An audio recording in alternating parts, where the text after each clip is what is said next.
जब मेरी हुकूमत के अंदर अफ़गानिस्तान के अंदर जो अशरफ गनी की हुकूमत थी, उस वक्त अफ़गानिस्तान के NDS उस वक्त इंडिया के साथ बहुत करीब थे, वो उनके साथ मिल के इंडिया के साथ उनके बहुत अच्छे ताल्लुकात थे, उनके साथ मिल के काम करते। लेकिन हम आए, हमने उनके साथ बैठे, हमने उनके साथ मुज़ाकरात किए। अफ़गानिस्तान गया, मैं अफ़गानिस्तान का दौरा किया, अफ़गानिस्तान गया। अशरफ गनी जो उस वक्त अफ़गानिस्तान का मिनिस्टर था, प्राइम मिनिस्टर था, मुल्क संभाला था, मैंने उसके साथ जाके बैठा, मैंने अमन के ऊपर बात की। जब तक अमन नहीं आएगा, जब तक आप अफ़गानी शहरियों को, अफ़गानी हुकूमत को, खैबर पख्तूनख्वा के लोगों को और मिलिट्री ऑपरेशन के जो लोग हैं उनको साथ ही बिठाएंगे और उनके साथ मुज़ाकरात ही करेंगे, जब तक आपके मुल्क के अंदर अमन और सुकून पैदा नहीं होगा, जब तक अमन कायम नहीं होगा। तीसरा सवाल किया क्या कि आसिम लॉ क्या है, ये इमरान खान ने कहा कि FIA की टीम ने मुझसे सवाल किया कि ये आसिम लॉ क्या है, तो आगे से मैंने जवाब दिया कि मुल्क में जो भी बर्बादी है वो आसिम लॉ के तहत है। ये कोई प्रोपेगेंडा नहीं बल्कि ज़मीनी हक़ाइक़ पर मबनी बात है। सबसे पहले मुझे रेंजर्स ने आटे अदालत से अगवा किया, 9 मई का फॉल फ्लैग करवाया गया,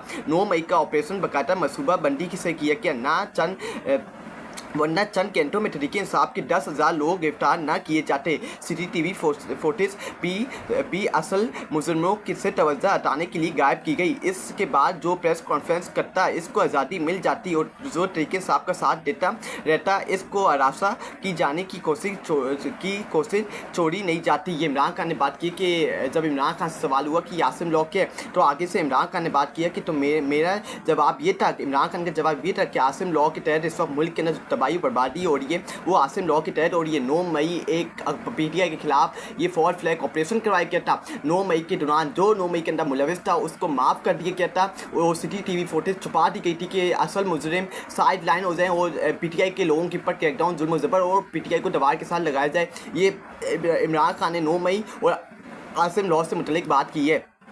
उसके बाद इमरान खान इस मंसूबे को इस्तेमाल करके न सिर्फ तहरीक इंसाफ को कुचला गया बल्कि इंसानी हकूक़ की भी दर्जियाँ बेकार दी गई हैं। इसके बाद अवाम ने हमें 2 मैंडेट दिया जिसे चोरी करके इन चोरों को मुल्क पर मुस्तरद कर दिया गया, जिनकी करप्शन ट्रस्टाने ISI खुद मुझे सुनाती थी। फिर जिस इलेक्शन कमिश्नर पर आर्टिकल 6 लगना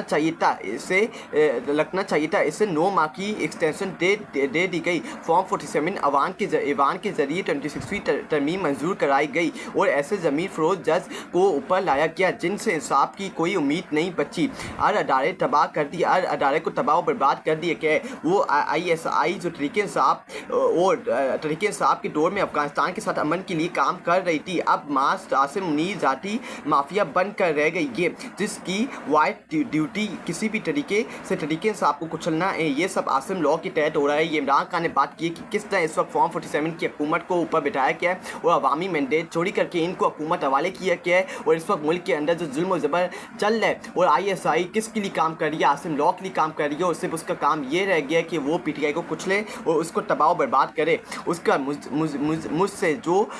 मुझसे छोटा सवाल किया क्या कि सकूत डाका के हवाले से क्यों बयान दिया है और आसिम मुनीर को यहिया खान से तस्बिया क्यों देते हो, तो मेरा जवाब है कि मुजीबुर रहमान और यहिया खान के बारे में जो भी मैं कहता हूँ वो महमूद रहमान कमीशन में दर्ज है और तारीख का ऐसा है कि कैसे यहिया खान ने अपने इक़्तिदार को तवील देने के लिए मुजीबुर रहमान की अक्सरियाती पार्टी को हुकूमत देने की बजाय इन पर मिलिट्री ऑपरेशन शुरू कर दिया और मुल्क को तोड़ दिया। एक दिन मुजीबुर रहमान से मुज़ाकरात हो रहे थे और अगले दिन बंगालियों पर ऑपरेशन लॉन्च कर दिया गया।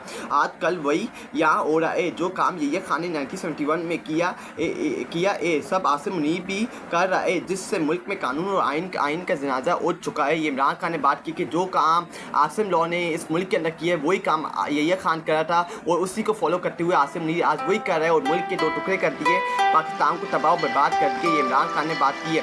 मुझसे 5वां सवाल किया कि मैं ये क्यों कहता हूँ कि मुझ पर ज़हनी टॉर्चर हो रहा है। इसका जवाब है कि बाकी कैदियों की बरक्स मेरे कमरे का दरवाज़ा तक नहीं खोला जाता, किसी को मुझसे बात करने की परमिशन नहीं, कहीं रोज़ तक बिजली, अखबार और मुलाकात बंद कर दी जाती है। जब 26वीं तरमीम मुस्तरद की जा रही थी तो मुझे मसलसल 3 हफ्ते के लिए एक छोटे से कमरे में कैद तनाई में रखा गया। 7 माह से TV बंद है।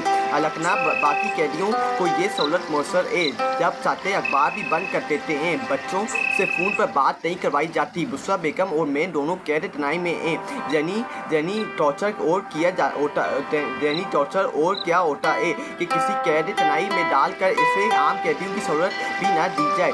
मेरे बहनों और वकला तक से मुलाकात बंद कर दी जाती है। आजकल जेल किराए की वजह से मुलाकात हो रही है और लगता है कि तफरीक ये भी बंद कर दी जाएगी और ये सब कानून और जेल मैनुअल के भी खिलाफ है। ये इमरान खान ने बात की। ये जब इमरान खान से बात हुई कि आप इस टॉपिक के ऊपर जहनी टॉर्चर के ऊपर क्यों बात करते हैं, आपके साथ जहनी टॉर्चर क्या होता है, तो इमरान खान ने आगे से जवाब दिया कि 26वीं तरमीम के दौरान भी और ऐसे भी पिछले 2 साल से मेरे साथ जो जुल्म ज़बर हो रहा है, मेरी बेगम के साथ जो जुल्म ज़बर हो रहा है, उसको जहनी टॉर्चर नहीं कहते तो और उसको क्या कहते हैं। ये इमरान खान ने जहनी टॉर्चर से मुतलिक बात की और इमरान खान ने ये कहा कि जो ये अभी जेल ट्रायल हो रहा है तोसा खाना का, अगर ये ख़त्म हो जाएगा तो इसके बाद ये सख्तियाँ मज़ीद बढ़ा देंगे और मेरे ऊपर मज़ीद जुल्म ज़बर करेंगे और मेरी बेगम मुसा बीबी के ऊपर भी मज़ीद जुल्म ज़बर करेंगे। ये इमरान खान ने कहा है कि जुल्म ज़बर और क्रैक डाउन से मुतलिक जो उनके ऊपर FIA की टीम ने ये जो 5 सवाल उससे पूछे, उसके ऊपर इमरान खान ने इसके ऊपर जवाब दिया है और आवाम को इसके ऊपर जवाब दे के सवालों का जवाब दे के आवाम तक ये जवाबात और FIA की टीम को ये जवाबात जमा करवाए हैं जो उससे 5 सवाल पूछे गए थे FIA की टीम की तरफ से।